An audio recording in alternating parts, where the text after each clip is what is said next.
Hola und herzlich willkommen. Ich bin Dr. Luay Shadid, Internist und Kardiologe in der Klinik Picasso hier im sonnigen Palma de Mallorca. Also quasi Ihr Herzspezialist mit Mehrblick. In diesem Beitrag geht es nicht um Kunst, obwohl der Name es vermuten lässt, sondern um die Kunst, gesund zu bleiben. Na, Hand aufs Herz. Wer hat sich nicht schon einmal gewünscht, dass die Kilos einfach so verschwinden?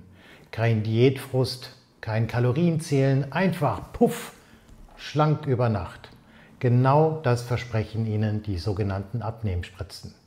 Oder Figurhelfer aus der Ampulle, wie man sie auch nennen mag, die aktuell in aller Munde sind. Aber was steckt da wirklich dahinter? Sind sie der medizinische Durchbruch oder nur ein teurer Hype mit Nebenwirkungen? In diesem Video schauen wir uns an, warum Übergewicht überhaupt entsteht, wie diese Spritzen wirken und wie man sie richtig anwendet. Also bleibt dran, es wird spannend, ehrlich und versprochen ganz ohne erhobenen Zeigefinger.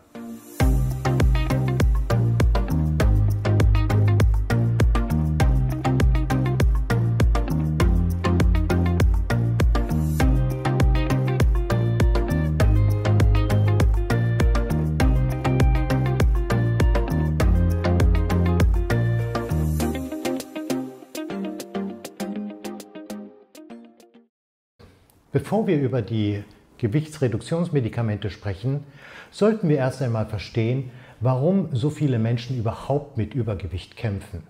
Denn ganz ehrlich, es liegt selten nur an zu vielem Essen und zu wenig Bewegung.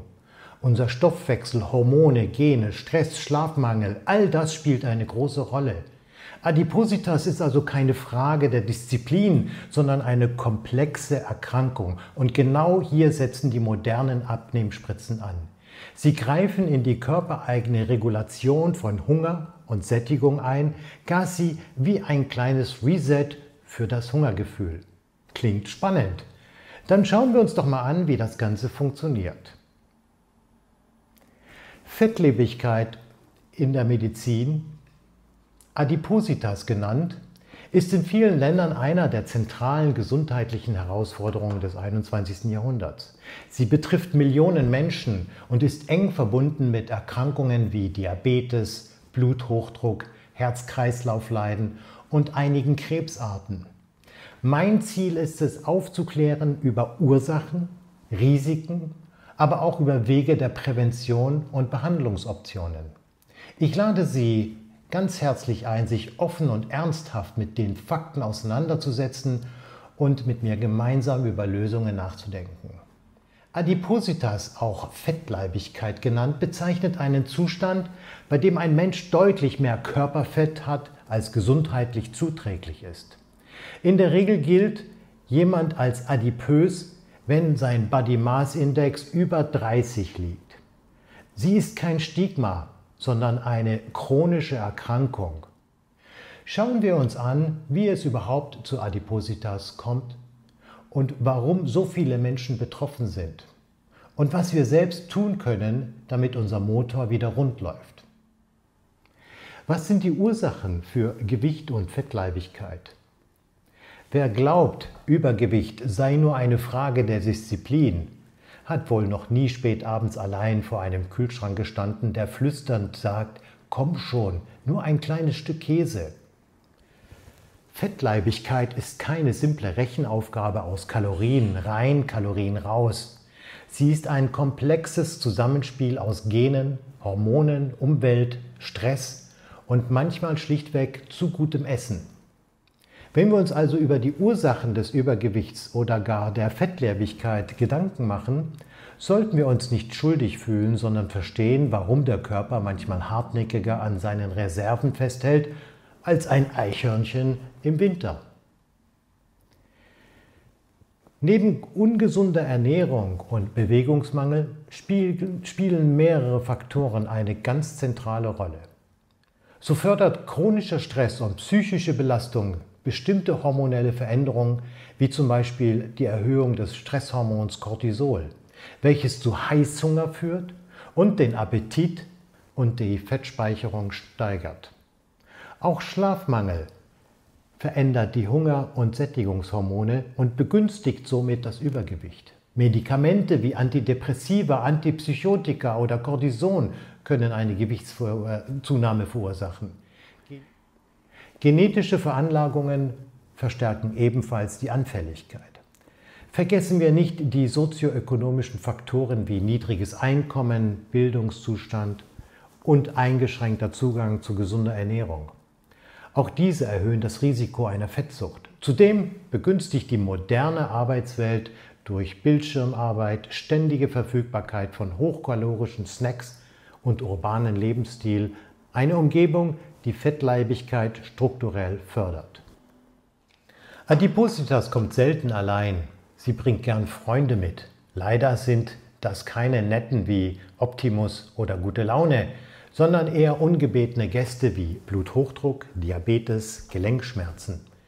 Man könnte sagen, wer zu viel auf die Waage bringt, zieht medizinisch gesehen eine ganze Party hinter sich her, nur dass keiner tanzen will.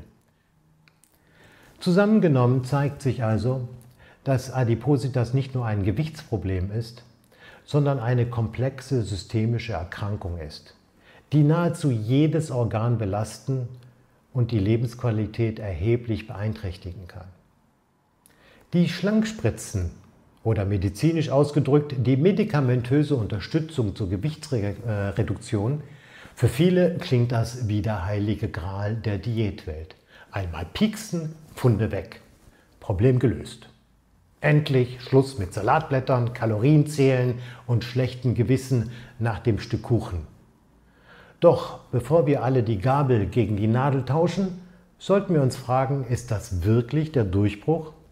Oder nur die neueste Episode im endlosen Drama Der Mensch und sein Bauch? Spätestens seitdem die Abnehmspritzen mit dem Inhaltsstoff Semaglutid mit dem Handelsnamen Ozempic oder Wegovy und Tirzepatid mit dem Handelsnamen Mounjaro die öffentliche Aufmerksamkeit erlangt haben, sind diese Medikamente in aller Munde. Übrigens wird es Wegovy und auch Ozempic bald auch in Tablettenform geben. Das nur nebenbei. Doch wie wirken diese Figurhilfen aus der Ampulle? Ozempic, Wegovy, Mounjaro, die Stars der modernen Diätwelt. Sie haben mehr Fans als so mancher Fitness-Influencer und sind mittlerweile fast so bekannt wie Avocado-Toasts.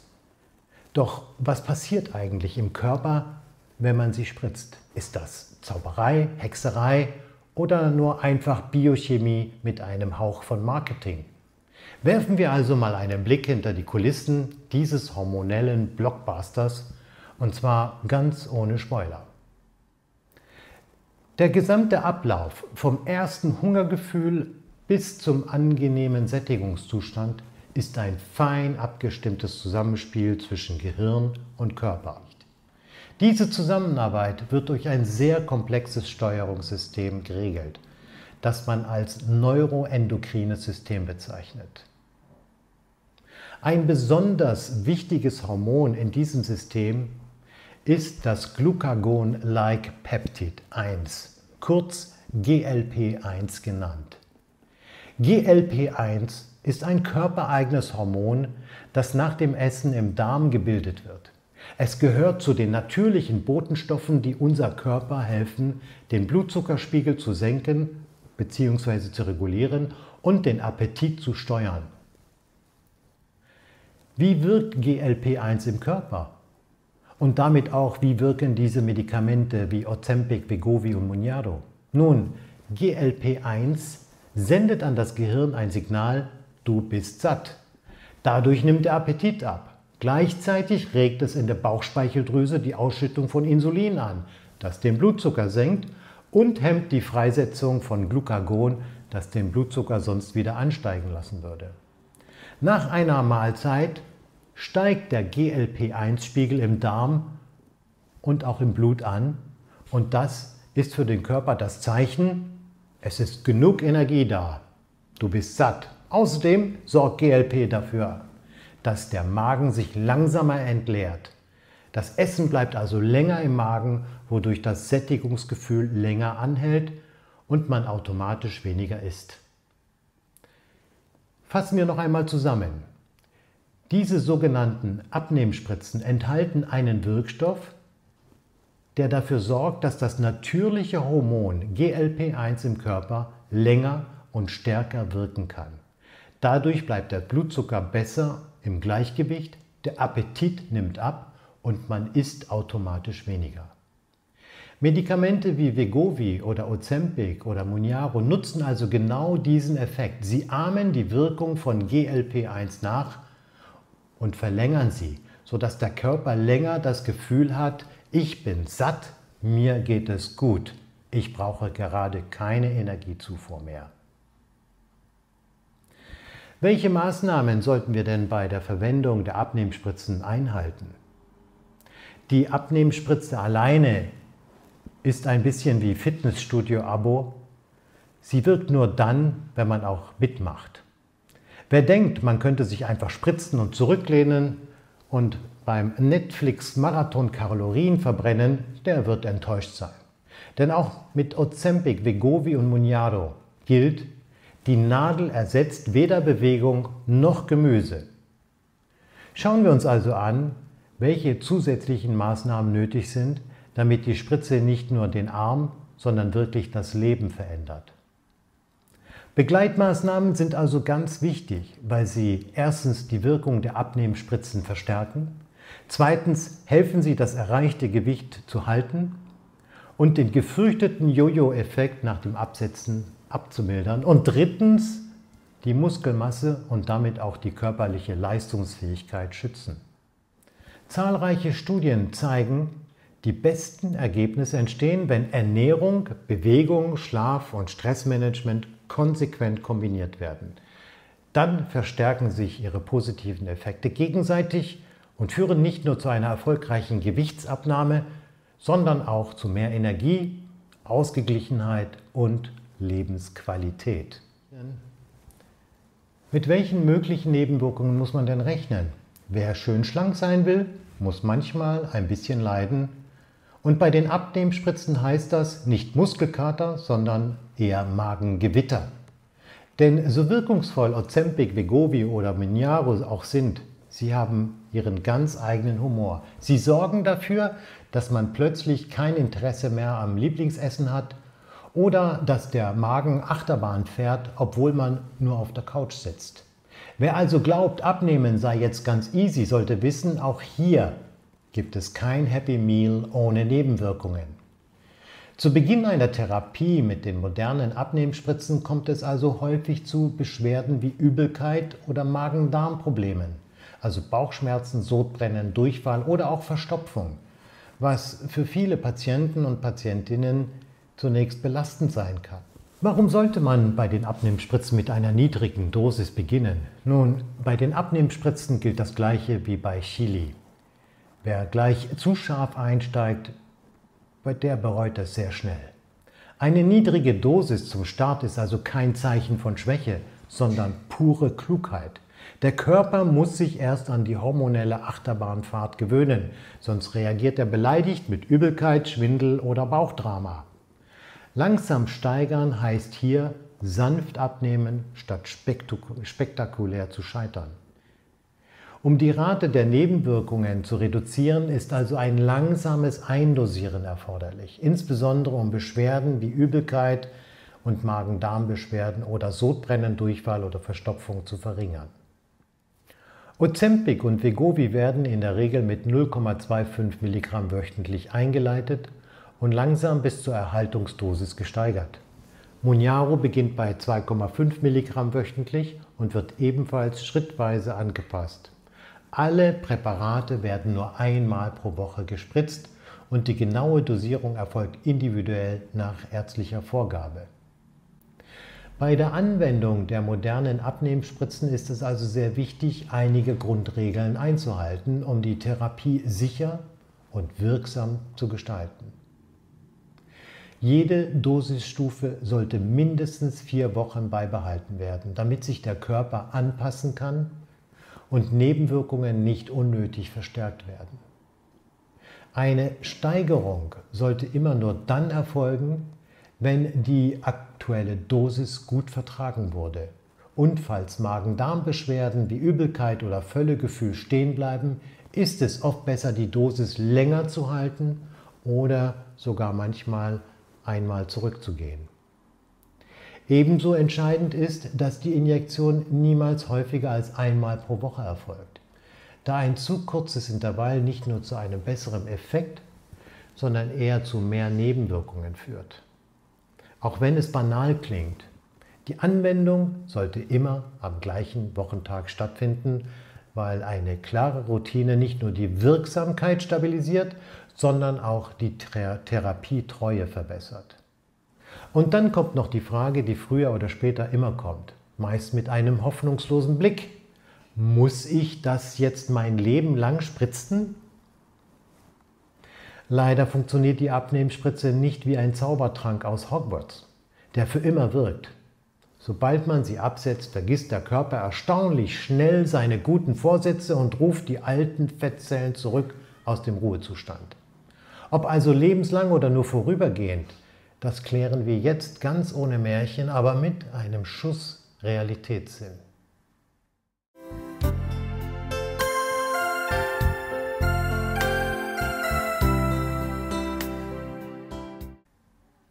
Sobald nämlich die Behandlung beendet wird, entfällt der medikamentöse Effekt.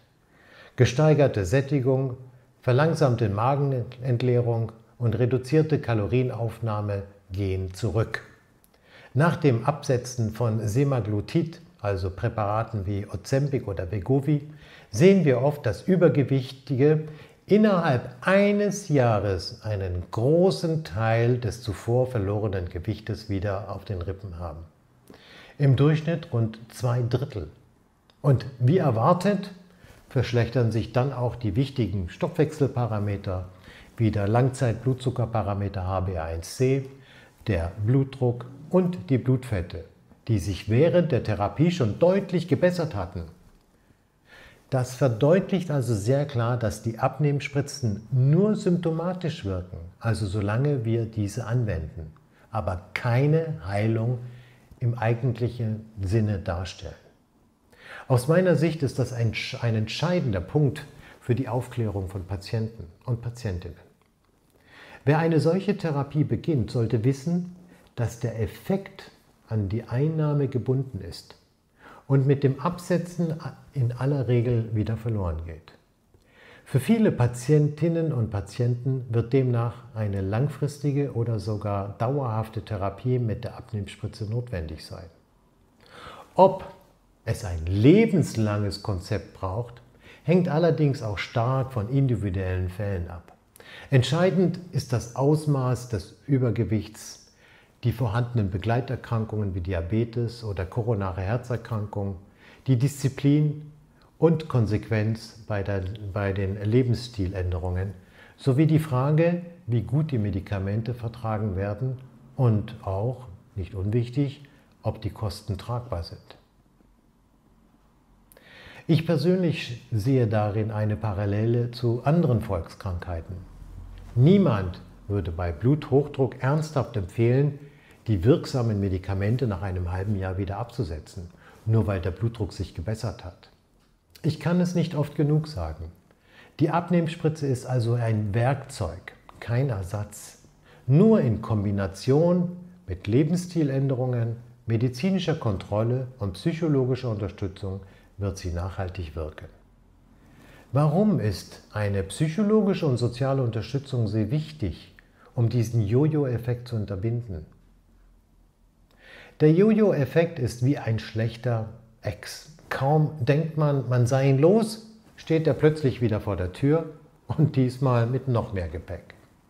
Genau deshalb braucht man bei der Gewichtsabnahme nicht nur Spritzen und Diätpläne, sondern auch psychologische und soziale Unterstützung. Hinzu kommt, dass Übergewicht häufig mit Stigmatisierungen, Scham und vermindertem Selbstwertgefühl verbunden ist.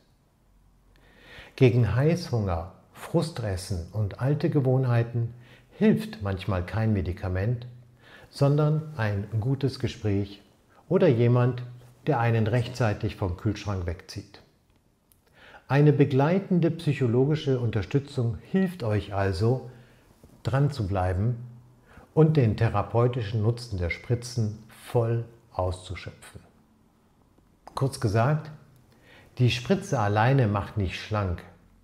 Sie ist ein wertvolles Werkzeug, aber der nachhaltige Erfolg entsteht erst durch die Kombination aus medizinischer Therapie, psychologischer Stabilität, Motivation und sozialem Rückhalt. Leider habe ich auch eine schlechte Nachricht für euch. Eine Krankenversicherung übernimmt in der Regel keine Kosten von Medikamenten, die nur zum Abnehmen verabreicht werden. Sollte aber ein krankhaftes Übergewicht, zum Beispiel bei einem BMI von über 30 bestehen und gleichzeitig eine Zuckererkrankung, dann kann unter diesen Voraussetzungen eine Kostenübernahme genehmigt werden. Hierzu muss der Arzt in aller Regel die entsprechenden Nachweise erbringen und auch bestätigen, dass eine Ernährungsberatung keinen gewünschten Erfolg erzielen konnte. Was kosten denn eigentlich diese Therapien? Die Abnehmspritzen sind so beliebt, dass man fast meinen könnte, sie bestehen aus flüssigem Gold. Und gefühlsmäßig kosten sie auch fast so viel. Wer also glaubt, die Pfunde purzeln kostenlos dahin, wird schnell merken, schlanker wird man, aber auch das Konto nimmt leider gleich damit ab.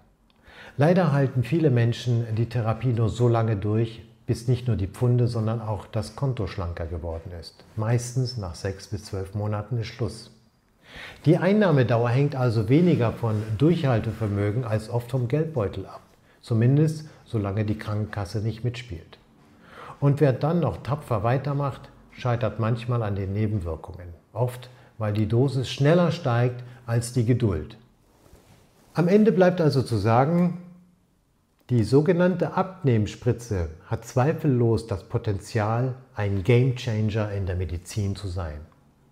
Sie zeigt eindrucksvoll, wie moderne Forschung in der Lage ist, nicht nur Blutzuckerwerte zu verbessern, sondern auch das Körpergewicht deutlich zu senken.